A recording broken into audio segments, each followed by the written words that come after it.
Now, this is just my theory on gravity, the way it works. Talk shit if you want, I don't care. Now,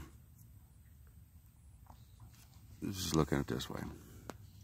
If you have a tube, an enclosed tube, each one of these are expanding at the exact same rate.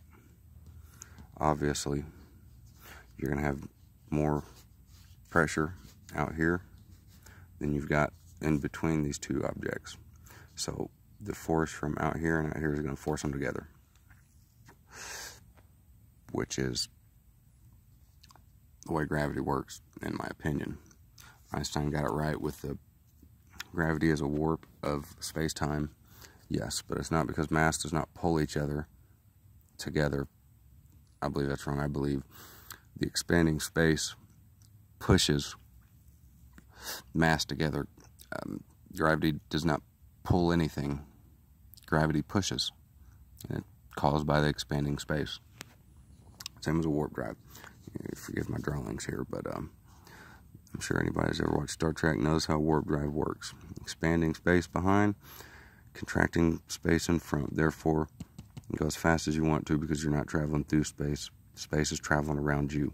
Therefore, you're not limited to the speed of light. Okay?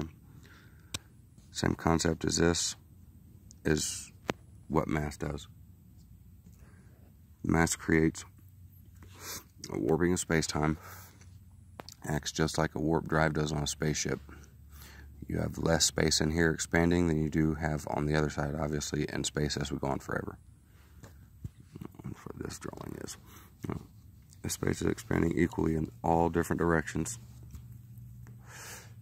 The space in between two objects or two particles with mass is going to expand less than the space that's out here because there's a disturbance in the expanding of space-time. So, the expanding space out here and out here is going to be more than the expanding space that's right here, so therefore it's going to push these two together. Acts just like a warp drive. The expanding of space creates gravity through the warping of space-time, in my opinion. Same as this is the observable universe. The circle I got drew right here. Obviously, we'd be in the middle. Now, the way that they got it right now is there's going to be dark mass, dark matter out here pulling the galaxy because it's speeding up. The galaxies further away from us are speeding up faster and faster. This is the way they put it. But the way I see it, that's retarded. That's just made up to explain why galaxies are increasing speed away from us. There's got to be something out here pulling it. No, that's retarded, I think.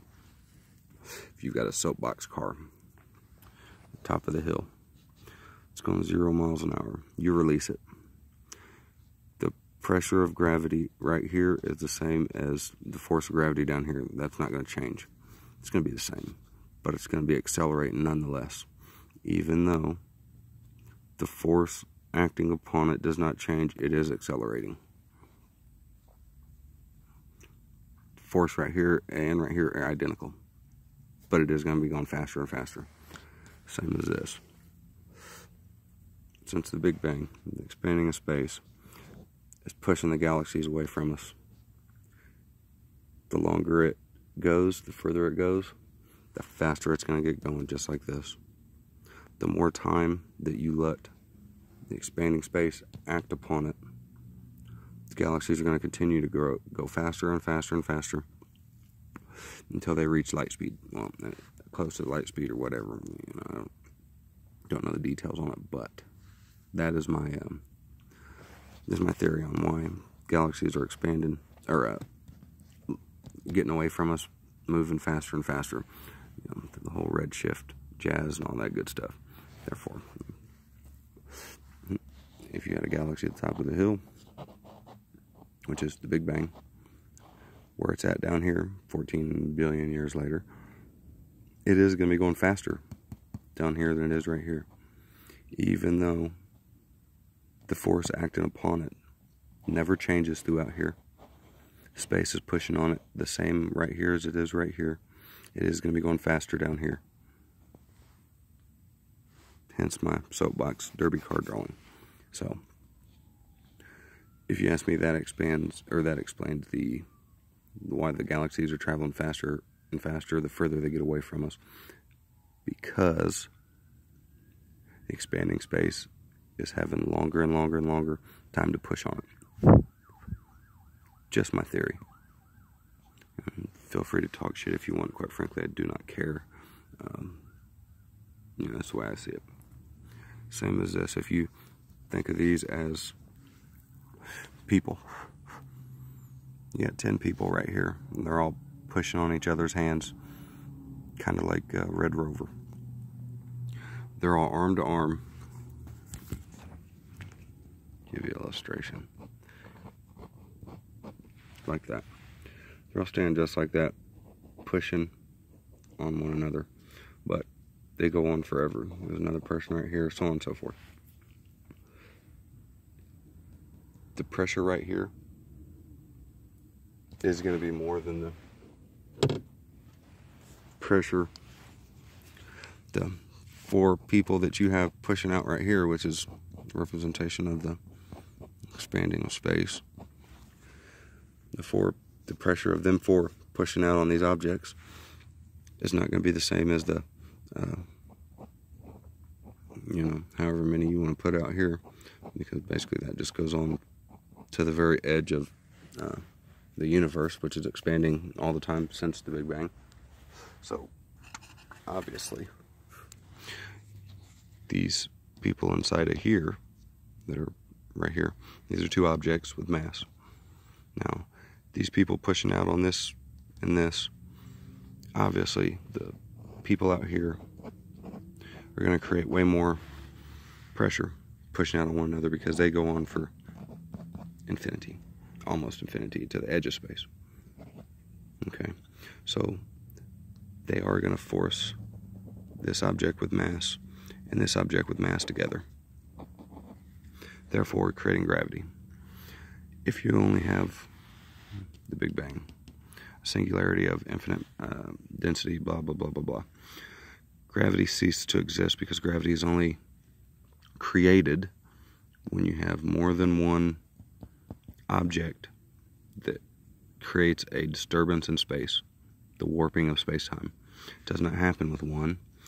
That's why at the moment of the Big Bang, to me it makes more sense that the expanding space had to expand faster than the speed of light, which is impossible for a brief moment in time. They know that to be true, so if you look at it that way, gravity did not exist until the Big Bang, when everything expanded.